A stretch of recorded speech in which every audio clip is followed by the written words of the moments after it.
11 bagong patrol vehicle.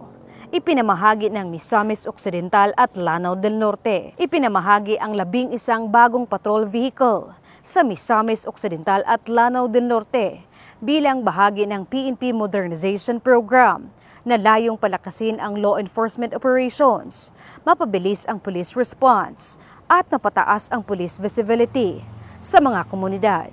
Sa Misamis Occidental, pinangunahan ni Police Colonel Reynaldo M. Maclang, Acting Provincial Director ng Misamis Occidental Police Provincial Office, ang turnover ng 7 sasakyan na ginanap sa Camp Major Lucas O. Naranjo, Oroquieta City. Ipinamahagi ang 6 na unit ng personal career, 4x4 Toyota Hilux sa Panaon, sa Pangdalaga, Baliangaw, Don Victoriano, Tangub, Clarin, at isang unit ng Toyota Innova sa Osami CPS.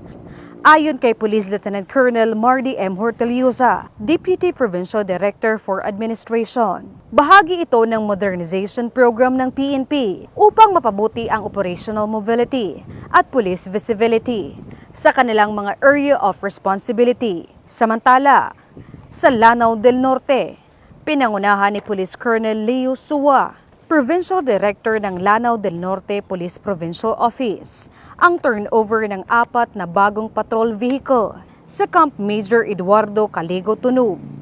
Nagsagawa ng blessing si Father Andy Macas at nag-alay ng panalangin para sa kaligtasan ng mga pulis at sa maayos na paggamit ng mga sasakyan.